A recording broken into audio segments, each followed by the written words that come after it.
Bonjour les amis, nouvelle vidéo, nouveau 2011. Donc là on est sur un format 3.8, même 3.9, si je ne me trompe pas, le Tiki c'est du 3.9, puisque la frame fait 3.9. Donc le custom de Romain, un custom qui va partir en Corse. Alors merci mes amis les Corses pour votre fidélité et les customs que vous me prenez, ça me fait très plaisir. En plus, vous me permettez de faire des très très beaux kits. Romain s'est pris un premier kit, c'était le Viper de chez TTI, là, de chez Gunsmith Bros, TTI. Et là, il se prend donc un Tiki, Biton, Silver et Gold. Voilà, très très joli. Alors pourquoi je le pose là-dessus, parce que cette culasse-là, c'est de l'aluminium, donc effet brossé, c'est très très fragile, Romain, tu verras. Ça se raye vraiment très très facilement, mais ça se récupère facilement avec ce genre de papier de verre. Je te mettrai un morceau dans le colis. Ça, tu le prends, tu frottes dans le sens de l'effet brossé, et tu récupères vraiment toutes les micro-rayures. Voilà, donc comme d'habitude, on va le démonter et on reviendra sur les pièces au moment du remontage.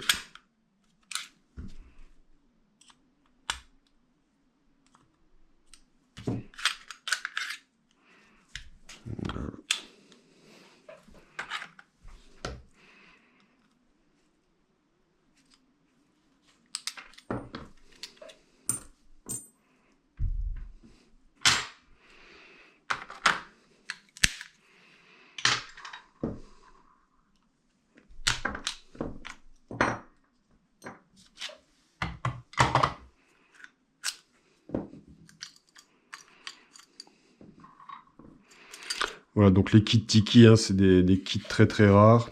Enfin, très très rares. Je pense qu'ils font ils font partie des kits les plus rares en airsoft. Parce qu'ils les sortent au compte-gouttes, ils en sortent vraiment pas beaucoup quand ils en sortent. Et ils en sortent régulièrement tous les 3 ans, on va dire. Alors vous allez me dire, il y a des kits, ils les sortent même pas tous les 3 ans. Mais en première instance, ils les ont sortis à beaucoup plus d'exemplaires. Et ça, c'est vraiment un kit qui est recherché. Alors, bon, c'est compact. C'est un petit peu mythique parce que c'est sorti dans le film Miami Vice. Voilà, on n'en voit vraiment pas beaucoup. En Europe, je pense ne pas me tromper quand je vais dire que j'étais le seul à en avoir. Voilà, après c'était en Chine que ça se passait. J'ai la chance d'avoir un petit fournisseur chinois un peu spécial, bien sympa, qui m'en envoie quand j'en veux.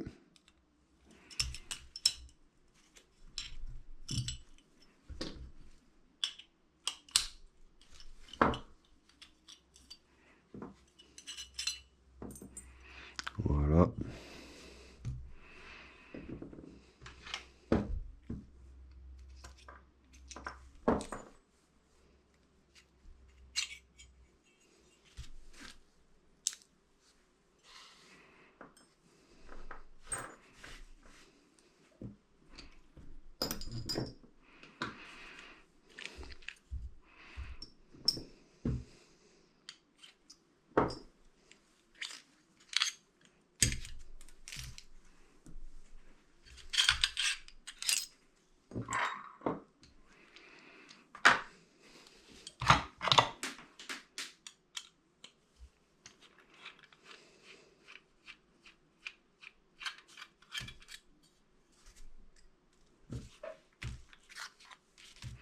Voilà. Alors on va commencer par le grip. Donc le grip c'est un type 8 de chez type 8 Infinity de chez Gunsmith Bros si je me trompe pas. Voilà un grip assez standard, silver matte, qu'on voit pas mal maintenant, mais qui va très bien avec le kit puisque Infinity. On est sur du full Infinity sur ce custom. Le trigger, on est sur un trigger puzzle, 2 pièces, long curve, donc style Infinity toujours, sur un trigger bar Airsoft Master pièce. Le trigger job est fait. L'éjecteur de chargeur en inox fourni avec le grip, donc.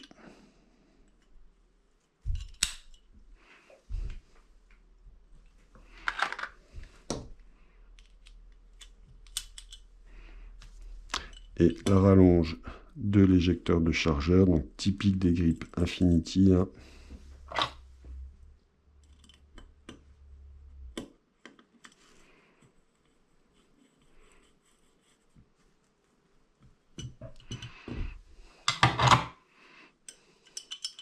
Voilà, trigger a une très bonne course dans le grip, il n'y a aucun souci, on est bien. La frame, donc on est sur une frame Advance, 3,9 pouces, hein, avec le siglage donc SV donc de chez Infinity, Strayer Vogt, Grande Prairie, Texas, USA. Le sigle SV ici, gravé. On est sur une frame Advance, donc les deux rails pleins. Rail tactique intégré. Et elle est donc silver matte, la frame. Le marteau, on est sur un QB Infinity de chez Airsoft Masterpiece en acier. J'ai changé la cire d'entraînement du marteau par une Dr Black. J'ai pas laissé la Airsoft Masterpiece. Pour moi, elles sont beaucoup plus performantes. Disons que j'arrive à faire des trigger jobs plus efficaces, plus performants. Le verrou de percuteur, on est sur de l'inox. Donc les cires d'entraînement de marteau Dr Black, hein, pour ceux qui ont une frame Advance Airsoft Masterpiece. Si vous voulez changer cette cire-là, vous me contactez, hein, j'en ai à vendre. Elles ne sont pas sur le site. Ça doit être 10 ou 12 balles la cire, hein, c'est de l'acier inox. Les cotes sont un petit peu plus... les cotes sont différentes par rapport aux cotes de la cire d'entraînement du marteau Airsoft Masterpiece, ce qui permet de faire un réglage. Alors moi, ce qui me permet à moi... hein, de faire un réglage de course de trigger plus court.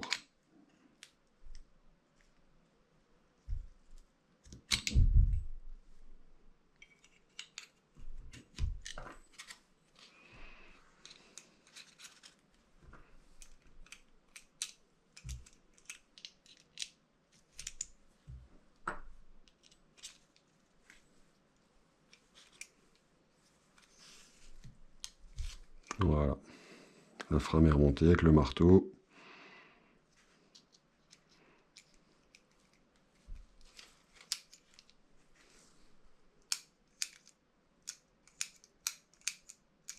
Voilà, donc le marteau et le verrou de percuteur ont une bonne action. Hein. Hop, voilà. Alors on va assembler les deux. Donc là, premier gros travail de reprise du grip. Hein. J'ai un client à qui c'est arrivé la même chose. Donc effectivement, je pense moi que ça vient des grips, hein, parce que je dois de plus en plus les grips Gunsmith Bros les reprendre, hein, que ce soit pour mettre sur une frame Gunsmith Bros, sur une frame Edge, sur une frame Airsoft Masterpiece ou sur une frame Dr Black. On a besoin de les reprendre de plus en plus, hein, au niveau des vis de grip. Bon, c'est la customisation, c'est comme ça aussi. Hein. C'est pas toujours simple.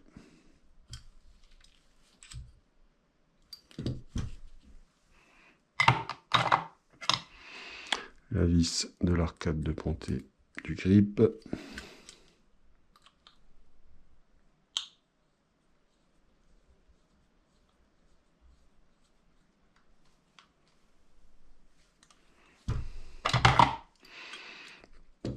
Le Sear Spring, donc on est sur un Sear Spring Dr Black. Hein.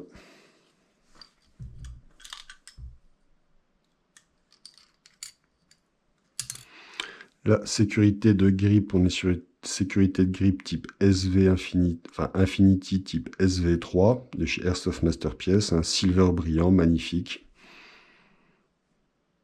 Donc là, Romain m'a demandé de faire en sorte que la sécurité soit mobile, donc elle est mobile, mais avec ce genre de grip, hein, je tiens à rappeler les sécurités, avec les grips là et les sécurités de grip Airsoft Masterpiece. La sécurité est tout le temps neutralisée, elles ne sont plus fonctionnelles. Le magwell qui est sigle Infinity fourni avec le grip.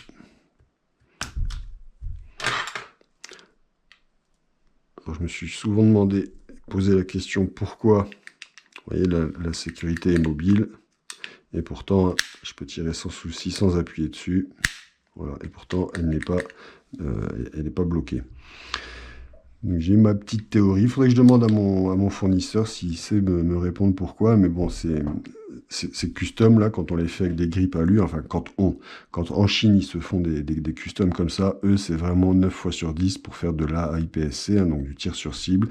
Et je pense que Ils ont peut-être pas toujours le custom bien en main comme ça, hein. Ils peuvent avoir la sécu, peut-être la paume de main qui n'appuie pas bien sur la sécu, et je pense qu'ils ont demandé, comme les speedsofters, à ce que cette sécurité-là soit neutralisée pour pouvoir tirer dans des positions un petit peu non standards sur leur cible, gagner du temps comme ça, pour pouvoir gagner du temps et ne pas être embêté avec un non-départ. C'est ma théorie, hein. Je suis loin d'être sûr que c'est ça. Il faudra que je demande une fois pourquoi les sécurités ne sont pas fonctionnelles avec ce genre de grip et de sécu, quoi. La sécurité de grip, on est sur une SV type 3 aussi, il me semble, ou 2, je sais plus, donc de chez Infinity aussi, hein. Voilà.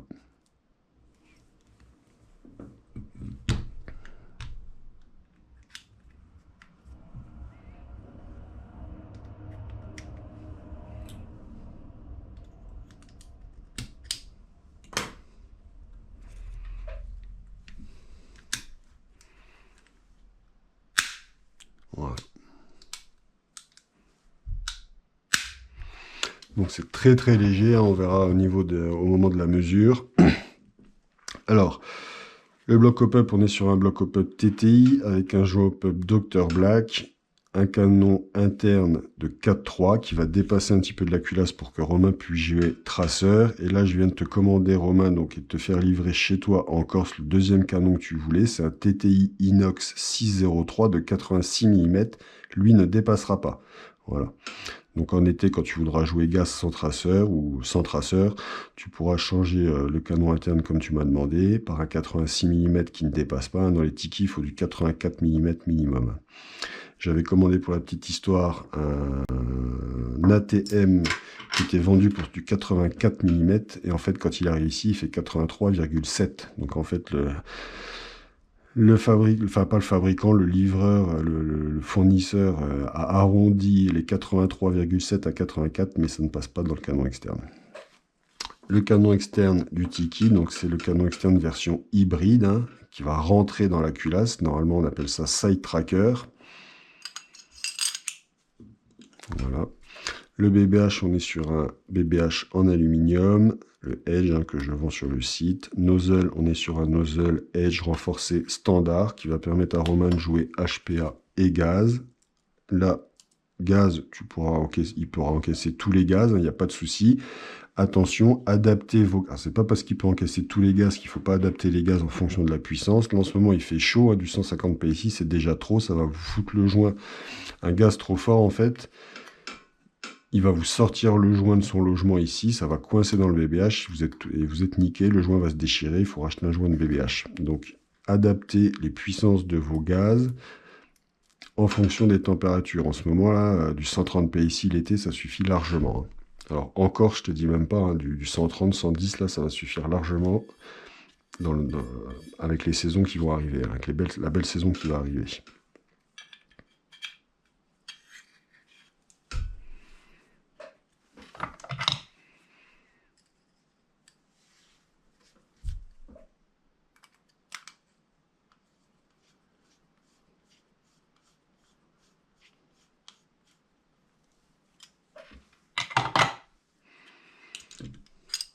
Alors, j'ai dû reprendre pas mal le bloc hop-up.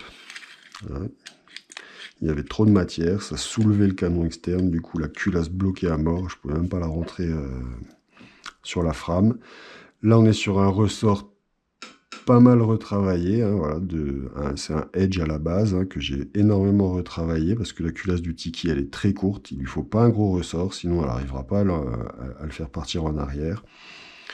La tige guide, c'est une tige guide qui est fournie avec le Tiki, elle est en acier. Ici, elle est creusée pour pouvoir la mettre sur le petit téton du bloc hop-up si on en a envie. Pour moi, franchement, c'est inutile. Et elle est en une seule partie. On n'a pas besoin d'une tige guide de partie sur une culasse 3.9 ou sur une culasse 4.3. On arrive à y mettre les buffers sans souci. Donc voilà, petit ressort de culasse pour petite culasse, hein. Si vous mettez un ressort trop fort sur votre culasse, ça n'ira pas, hein. La culasse ne partira pas en arrière et vous aurez des incidents de tir. On va lui mettre un petit peu d'huile.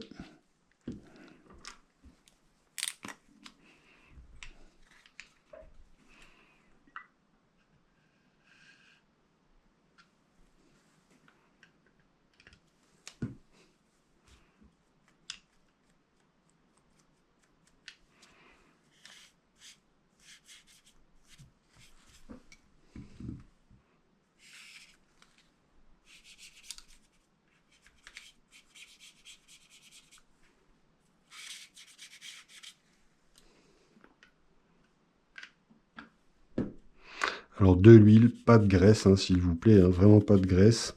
La graisse, ça peut marcher sur une culasse plastique Tokyo Marui avec une frame Tokyo Marui parce qu'il y a pas mal de jeu entre les deux. Là, le jeu entre la culasse et la frame, il est quasi inexistant. Si vous mettez de la graisse, ça va juste faire ventouse, ça va ramasser toute la poussière qui existe au monde, ça va vous faire un amas de merde dans la glissière, ici dans le rail, et ça va faire ventouse avec la culasse. La culasse ne cyclera plus, elle reviendra tout doucement vers l'avant, hein. L'éjecteur de chargeur, voilà, j'en ai pris un qui est bien sympa aussi, avec un quadrillage sur le dessus, là, qu'on voyait pas beaucoup, que j'ai dû reprendre aussi. C'est la première fois que je tombais sur ce problème. Voilà, je l'avais jamais eu. Donc il frottait à un certain endroit sur la culasse, il empêchait la culasse de revenir. Donc là, ça revient, ça cycle très très bien. Je vais venir verrouiller. Donc Romain, il te faudra régler juste le hop-up, hein. Ici, je vais venir verrouiller le bloc. Voilà, la culasse est bloquée. Donc je vais dévisser maintenant pour redonner un petit peu de mobilité au bloc hop-up et par la même occasion au canon externe. Et là, on est bien. Voilà, le canon externe bouge à peine, hein, honnêtement, et ça cycle très très bien. Alors,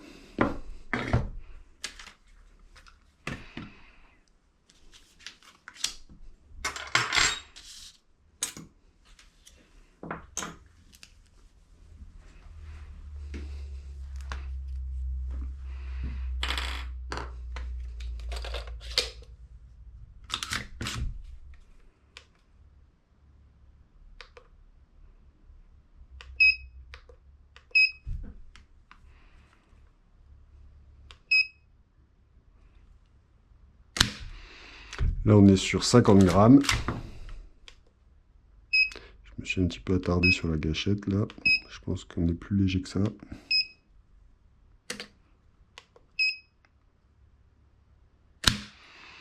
Là, on est sur 40 grammes.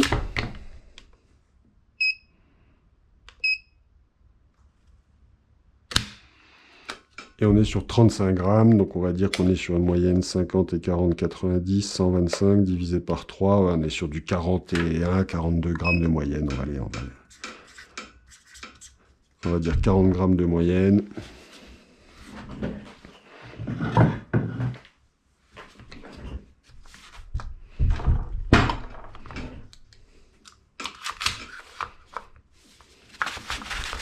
Alors ça, on peut le mettre là maintenant.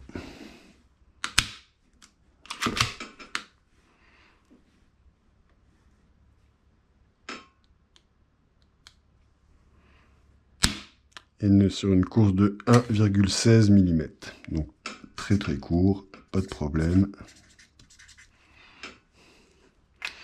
Donc custom préparé pour gaz et HPA. On va faire un test avec un chargeur gaz. Alors là, dans la chambre, il fait 16 degrés, hein. Donc c'est pas les températures idéales pour du gaz. Donc 16 degrés, ben, du coup là j'ai mis, voilà, avec le traceur. Là j'ai mis du 150 PSI.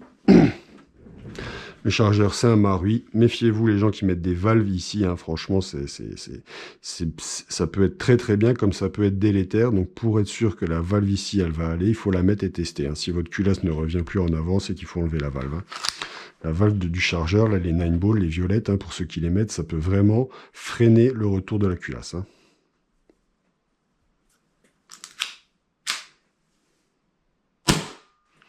Alors.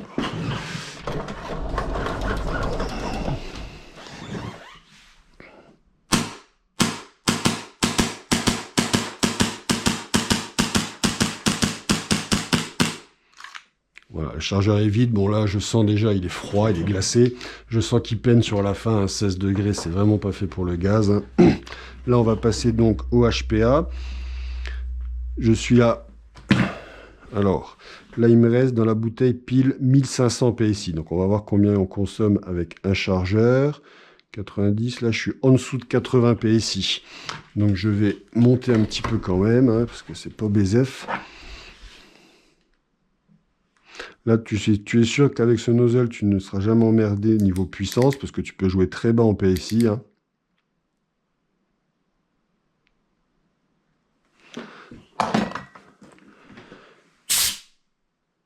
Voilà, là je suis à 90, 85, 90 PSI.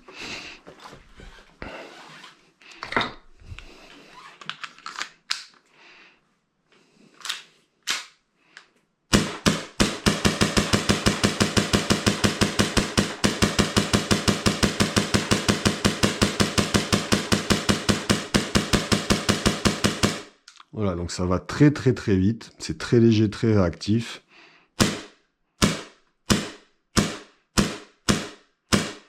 On peut faire du shoot comme ça, hein, simple. Je sais, toi Romain, t'es comme moi, t'aimes bien faire une bien shoot, donc c'est hyper léger, tu feras pas de coup de doigt avec. Tu pourras faire de la doublette.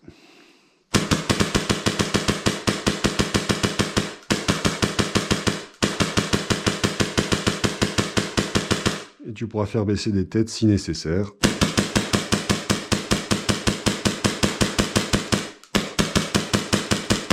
Voilà. Donc on arrive en fin de chargeur, les premiers misfeeds apparaissent, hein, c'est normal. Et on a consommé, j'étais à 1500, je suis à 1100. Voilà, j'ai consommé 400 PSI. Pour un chargeur, là j'ai dû tirer, je pense, 120 billes à peu près, hein, la moitié. Voilà.